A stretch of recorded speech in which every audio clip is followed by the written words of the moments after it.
Hey everyone, today's video is going to be a brief review of what we did in Chapter 5 to hopefully help you in preparing for the final exam.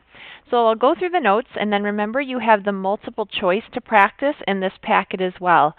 Just one note, I'm not doing a review video for Chapter 6 since we've just finished that, but there still is multiple choice practice in your review packet. So let's go ahead and talk through Chapter 5. Remember, Chapter 5 was all about writing linear equations.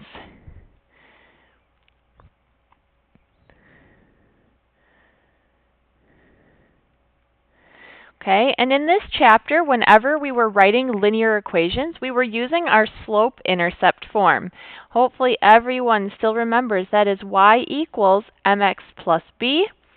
Remember, the m is our slope, and the b is the y-intercept, or where the line crosses the y-axis. Another important formula in this chapter was our slope formula. Remember, that is m equals y2 minus y1 over x2 minus x1. And we use that to find the slope of the line whenever we know 2 points on the line. So, we're going to talk about how we write equations of lines in slope-intercept form. And really, we had 3 major problem types that we were given and asked to write an equation of a line. So the first type is if we were given the graph of the line. And so the idea here, when we were asked to write the equation given the graph, the first thing we did is we find the y-intercept of the line.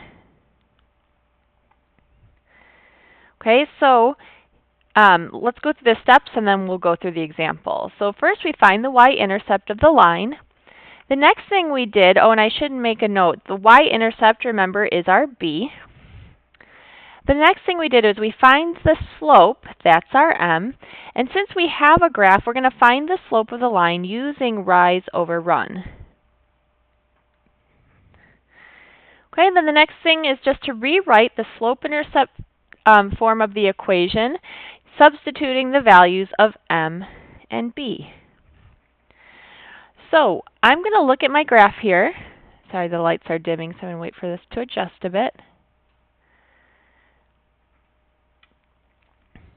All right.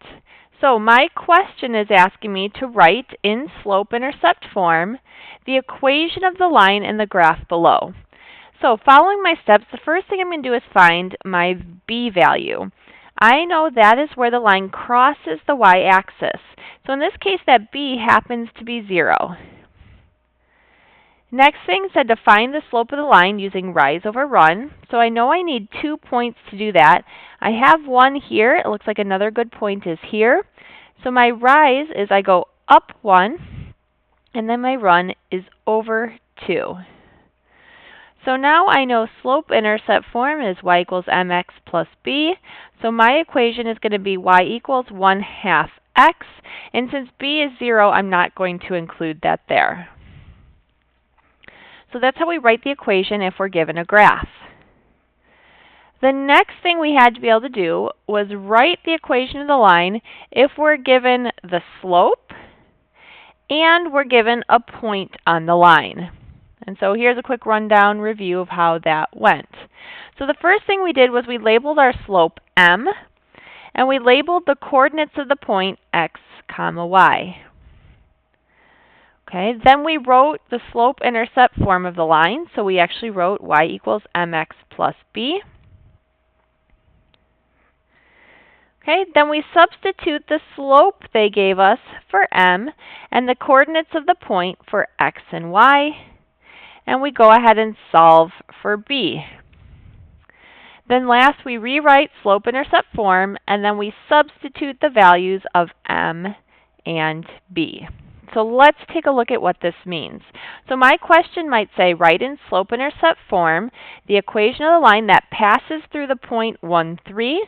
There's my point, and it has slope 4. So there's my slope. So it told me to label the slope m, so I'm going to label that there, and then label the coordinates of the point x and y. So I'm just going to write x and y here. Step 2 tells me to write out y equals mx plus b. And then step 3, I'm going to substitute x, y, and m. So I'm going to substitute those values. So y I see as 3. Our m was 4. X is 1. And then I copy down plus b. That's what I need to solve for. So let's see, I have 3 equals. 4 times 1 is just 4 plus b. To get b by itself, I'm going to subtract 4 on both sides. So this goes away, and I get b is equal to -1. So now I know my m, and I know b, so I'm going to plug it into slope-intercept form. So y equals 4x, and then my b is -1.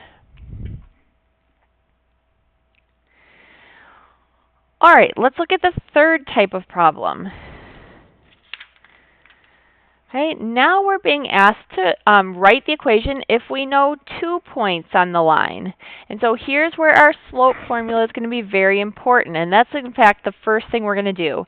We're going to calculate the slope using the slope formula, which is m equals y2 minus y1 over x2 minus x1. Sorry, it's a little tight on space here.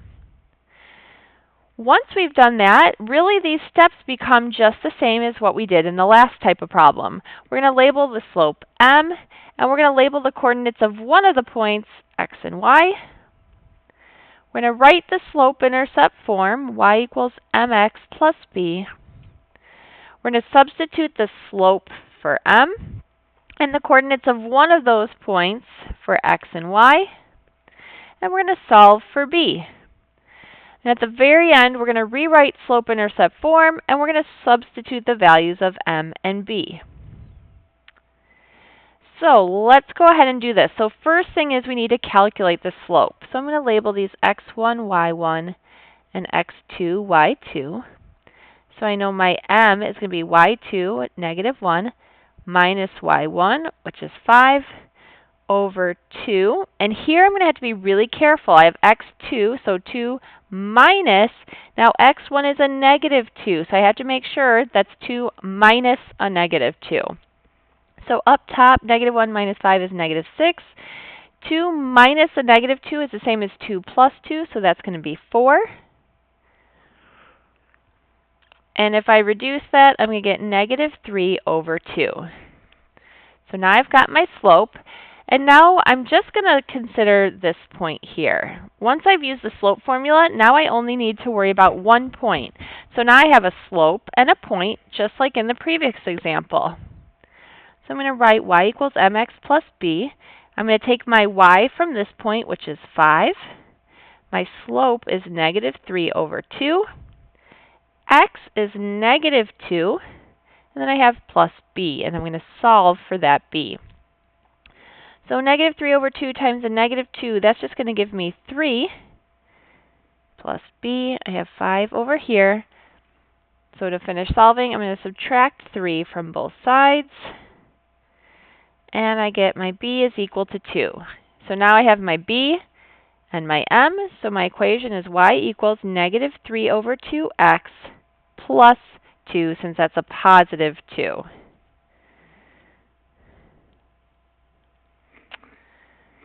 All right, so that was the biggest part of the chapter. The next thing we worked with was parallel and perpendicular lines. And the big ideas here that we need to remember is that parallel lines have the same slope, which means same number and same sign.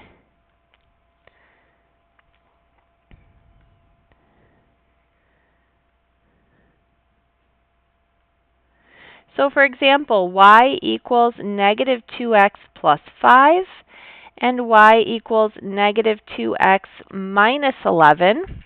Those would be parallel because in both cases, my m, or my slope, is -2.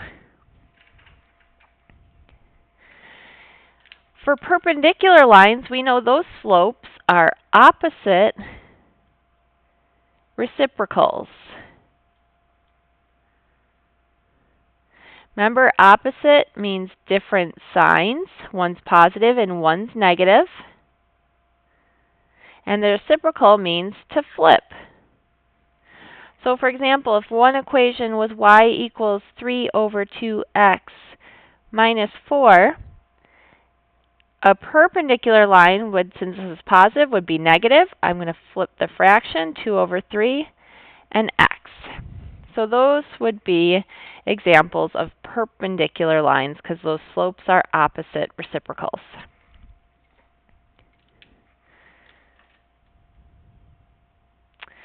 All right, next we revisited horizontal and vertical lines. In this chapter, instead of graphing them, we were writing their equations.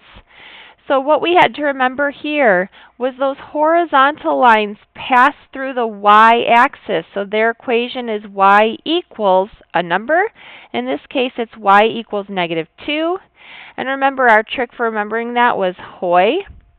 Horizontal lines have 0 slope, and their equations are y equals.